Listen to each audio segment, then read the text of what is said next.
Hello everyone, this is Gear204 here, and welcome back to another Minecraft showcase video. In this video, we'll be going ahead and taking a in-person look at my USS Bunker Hill CG-52 build that I have just now put out for download, and you can download it with the link in the video description. But for those of you that can't download this video, here's going to be a little bit more of an in-depth look. You saw a little cinematic in the beginning, but this is going to be taking a look kind of in person at all the cool features and details and stuff like that that you can't always see in the cinematic. Just a quick little summary of USS Bunker Hill. USS Bunker Hill was part of the Ticonderoga-Class of guided missile cruisers for the United States Navy. She was built by Lyden & Gallis Shipbuilding Corporation at Pascagoula, Mississippi, and launched on March 11th, 1985. The Ticonderoga-Class cruisers were equipped with the Aegis combat system, and Bunker Hill was the first of the class to be equipped with a Mark 41 vertical launching system, or VLS. That's what kind of makes Bunker Hill a little bit special, is she was the first one, as the previous Ticonderoga-Class ships had the twin-armed Mark 26 missile launchers. With the VLS system, greatly improved the flexibility and firepower of the ships by allowing them to fire the BGM-109 Tomahawk cruise missiles for land attack missions. Other missions include ballistic missile defense and capital ship escort for anti-aircraft defense. The ship was commissioned on September 20th, 1986, and was home ported at Naval Base San Diego in San Diego, California. Bunker Hill saw service in the Persian Gulf during the Gulf War and deployed off the Somalian coast to prevent piracy. The cruiser had forward deployed to Yokosuka, Japan, and performed missions in the Pacific, including monitoring missions during the Third Taiwan Strait Crisis. Bunker Hill was decommissioned on September 22nd, 2023 at Naval Base San Diego. So yeah, the USS Bunker Hill is an awesome ship of the Ticonderoga class. I do plan on trying to create the original Ticonderoga layout, so with those twin launchers and everything, but I love the VLS look of the Ticonderogas, and it just made them such more capable ships with the system. Overall, it's a really awesome ship and a lot of great details packed into this one, so it's going to be an awesome video to go through and take a look at everything. So let's go ahead and get started with it. So start off with, we have the general design of the ship here, a little bit of the weathering near the waterline. Obviously, you're going to notice the big 52 on the side of the ship for the ship's number. And of course, traditionally with my ships here, we have weathering on the draft of the ship. So again, just some kind of algae toward the top there, some like salt buildup and wearing on that black line there, and obviously just a lot of wear and tear on the bottom of the ship here. We also have the front sonar bulge there, so that looks really nice and cool looking. And of course, as we go back here, we get to the rear, which has our propeller blades. So these right here are 5-bladed blades, and overall pretty good looking. So yeah, pretty nice looking stuff. It's a very basic hull in terms of design, so wasn't anything too complex to do. So starting with the front of the ship, we're going to be going ahead and dive a little bit more into the details on it. We have the forward deck here, which has a lot of your various detailing for the anchor systems, chains, all that kind of stuff. And then we do have the two anchors here. So we have one kind of smaller one in the bow, which I imagine is your kind of spare anchor or secondary, and then we have the main anchor, which is located over here on the right side. So and it kind of correlates here with where the anchors are kind of coming in at the chains and all that stuff. So there's some accuracy to it, and then we have various detailing here for the side walls like that on the front there. But very cool section of the ship. I really love the bow there. Coming back, we have the first 5-inch gun on the ship. This one here is 5-inch gun, 127 millimeter gun.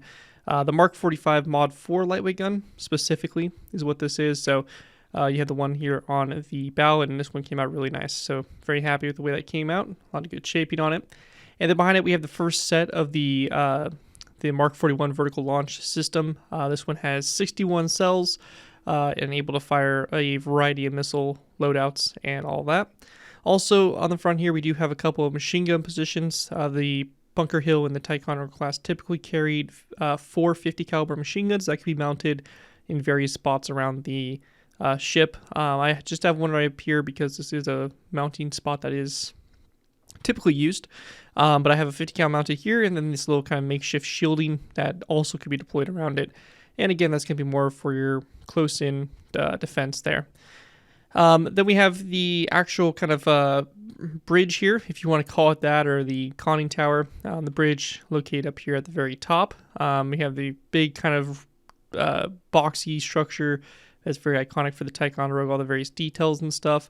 It has these little white spots right here, which I believe are a type of radar system. I'm not too well versed on what those are on the Ticonderoga, but I imagine some sort of sensor. And again, various details, sensors, and different equipment on the sides here around the bridge. So just overall a lot of really good detail.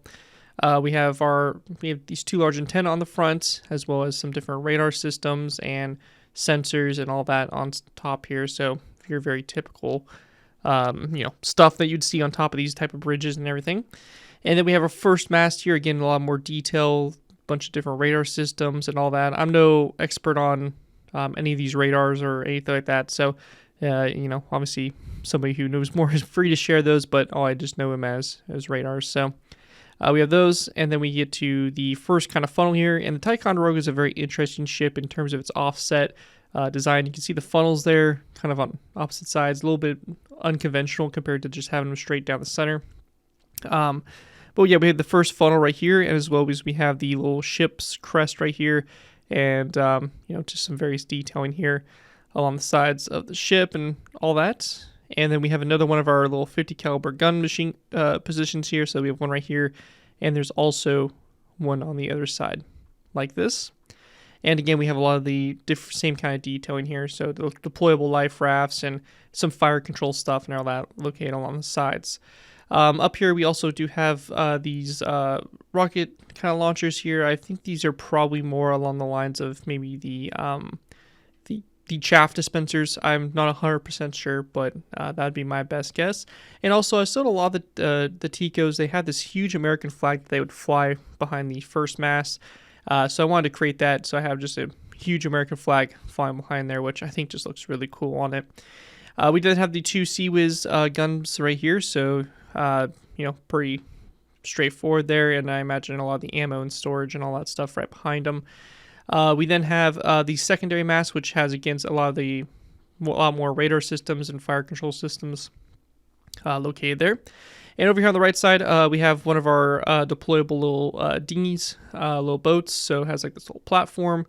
It's all walkable, the staircases, all that stuff. And yeah, you pretty much just have your little deployable boat here. And on the other side, have a little bit different of a system, but pretty much the same type of boat. So your little deployable dinghies that you can send out and, go patrol or, investigate ships or whatever they might be doing. So that's pretty cool. And then that leads us kind of to the secondary structure here.